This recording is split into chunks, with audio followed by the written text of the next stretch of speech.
Well, there's a slight chance of severe storms tomorrow. I'll have the thunderstorm timeline and the weekend outlook coming up.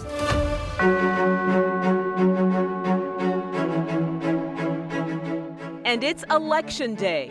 We're tracking lines as polls are set to close in an hour, looking at the blockbuster Senate race. Just how the government is going, we need change. Because we need to take back this country.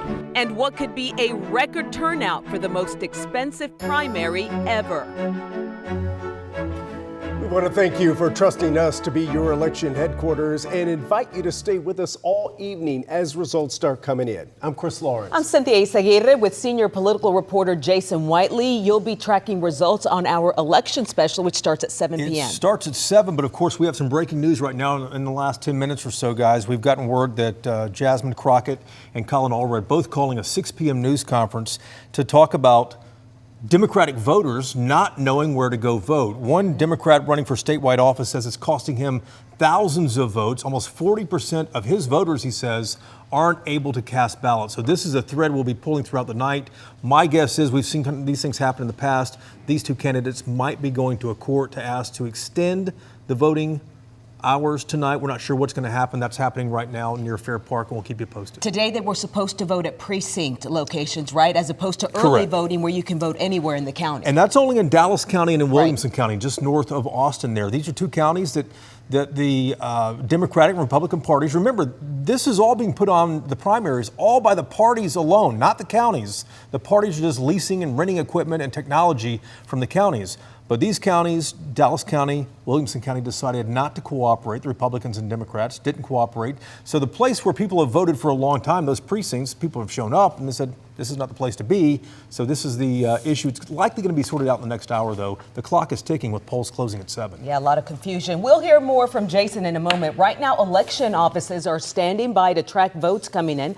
On the left is a live look from Tarrant County where ballots are being counted. On the right, a similar space in Collin County. Let's start with a look at polling sites, starting with Tiffany Liu in Dallas County. Yeah, Tiffany, confused voters, as Jason just mentioned, they've been calling our newsroom saying they're not sure where to go to cast a vote. Yeah, Chris and Izzy, you know, that's exactly what we've been seeing throughout Dallas County. We've been here all day and we've seen so many voters turned away and redirected to different locations because they did not show up at the right spot. And it's what we expected today. New rules means that there's going to naturally be some confusion for Dallas County voters on Election Day. So right now we're at the Fretz Park Library. I want to show you what's going on behind me right now. Typically here at Fretz, it is one of the longest lines that we see during elections. But because today people have to go to their assigned polling locations, there really isn't much of a line. There's a gentleman over there wearing green, I believe another one next to him as well. They're holding tablets right now and they are checking people's IDs, checking their addresses to make sure this is the right place to vote. And I'll tell you, we've seen probably more than half of the people turned away being sent to new locations because this isn't their designated voting spot here on Election Day. Now, earlier today, we were at Harry Stone Recreation Center in East Dallas, and that was a Republican vote polling place. The Democratic polling spot was just across the street at a school. The outside of Harry Stone, they also had these Dallas County elections navigators, which, by the way, is new for this election, helping people figure out where they can go to vote. They told me, again, over there, more than half the folks who showed up at the polling place were in the wrong spot from both parties. So yeah, Harry Stone is a Republican polling site, but just because you're a Republican who lives nearby, it doesn't mean that's your polling location. It's all based on your specific address. We saw it happen with our own eyes, and while a lot of people were understanding, trying to get to their correct polling spot, there were several voters who were naturally frustrated. People who've been coming here for years because they've been able to vote here for years, and they come up here and they're told they're at the wrong location. Some of them just have had to go like way over, just over there by one of the schools. Some of them had to go 6 miles out of their way, but a lot of people have been very upset. And of course, there were some folks who said they weren't going to make it to their assigned polling place by 7 o'clock tonight. That's a concern for obviously both parties if people aren't able to cast their ballots. In fact, just about 10 minutes ago, I went inside to use the restroom. As I was walking out, I heard a gentleman say that he lives in Garland. He's not going to be able to make it over there by 7 o'clock. So back out here live at Fritz Library, you know, if you haven't voted yet, if you're still trying to get to the polls, you'll want to make sure you go to the right place and make sure you are in line before 7 p.m. Let's send it back to you. All right, thank you very much, Tiffany. You know, we're going to get to the U.S. Senate race in a moment, but first, I want to give you a live look from DBU's campus in Denton. You couldn't ask for better weather on Election Day, but Chief Meteorologist Pete Delkus is here to show us that is about to change. Well, Chris, you're welcome. Nice day, sunshine at 84, but wait, we need some rain. We actually are in desperate need of rain. And I think I have just what the doctor ordered in my forecast. It's Wednesday, Friday, and Saturday. We will have rain those days. It won't rain nonstop as we head through the next 5 days starting tomorrow, but it's on and off rain. Isolated thunderstorms, some hail that could be pea size up to quarter size, some winds that could be 40 miles an hour plus, could be up to 50 to 60. So some gusts that could be fairly strong. We'll watch that. That's the severe part of the forecast. Stay up to date on the forecast. You may need to adjust your outdoor plans and download WFA Plus to your TV. There's the threat tomorrow, and it's late in the afternoon around this time, 5, 6 o'clock, until around 10 or 11 o'clock tomorrow night. And it's the hail and it's the wind that I just talked about. Right now, some clouds are starting to increase, and that's what I have in my forecast tonight. There's midnight, 5, 6, there's 7 tomorrow morning. Increasing clouds tonight. It's dry tonight. 7 tomorrow morning. Not much happening.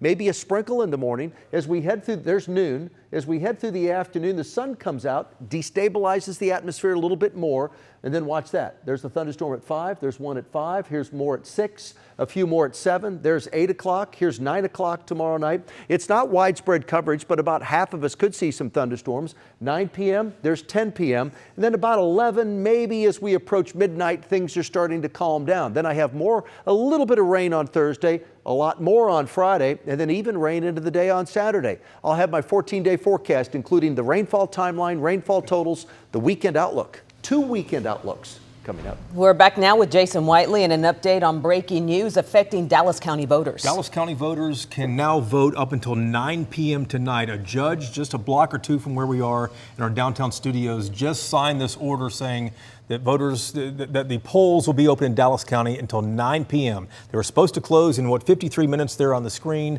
They are not closing at 7 p.m. They're closing at 9. To lay this out and to explain what's going on here, the primaries, the election we're having right now is a political primary. The Republican Party, the Democratic Party are putting these on together. They're trying to come up with their nominees.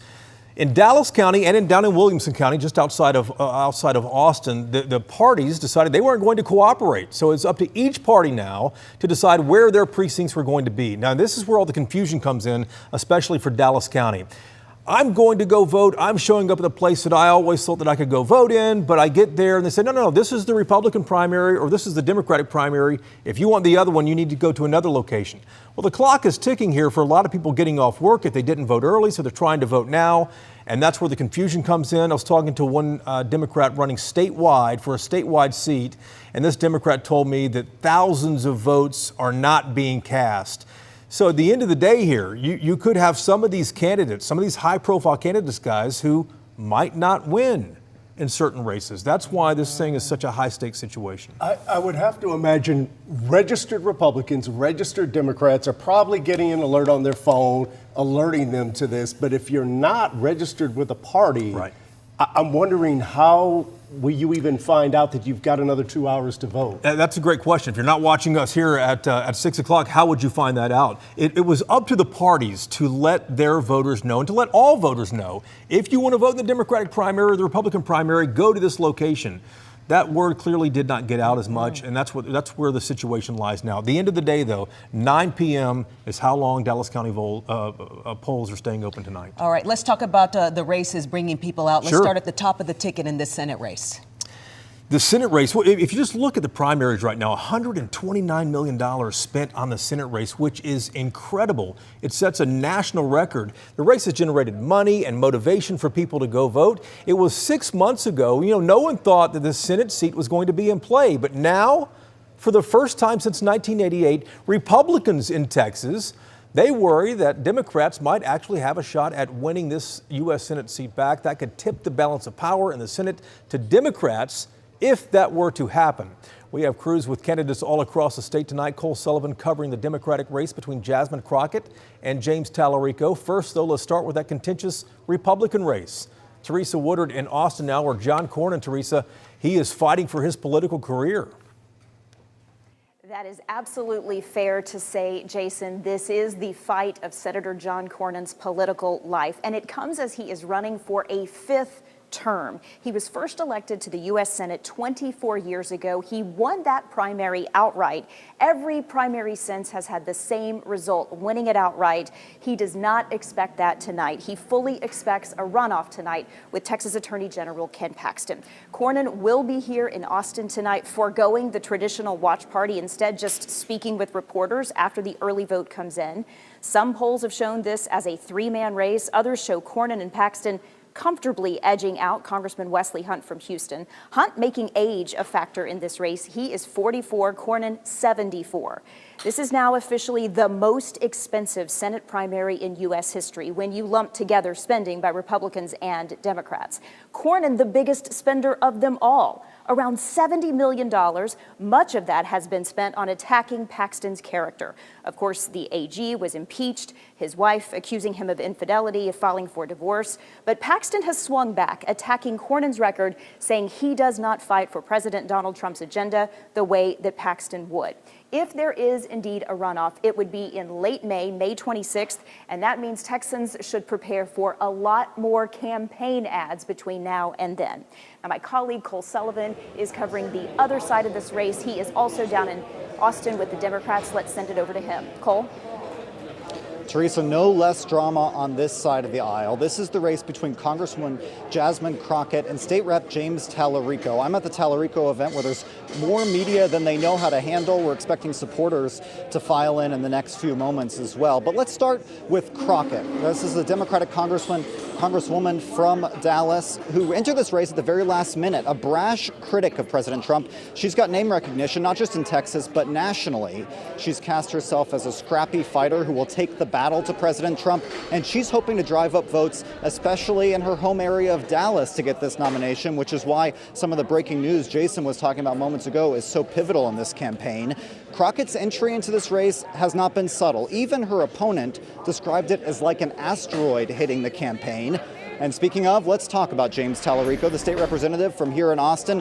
Doesn't differ much on the issues from Crockett, but he's practically the opposite in terms of approach. A former school teacher studying to be a preacher has been working on this race for the better part of a year. He's appeared on Joe Rogan's podcast, got some national buzz when Democrats fought new congressional maps, and made a lot of money after a controversy around his appearance on Stephen Colbert's Late Show. He's finished the final stretch in Houston, and there are a lot of votes in Harris County as well. And since we won't get most of the statewide votes until the next hour, let's talk about polls. Some of them in this race have had Crockett up by nearly 10 points. Some of them have had Tallarico up by nearly 10 points, which means it's really anyone's game. Cynthia. Thank you, Cole.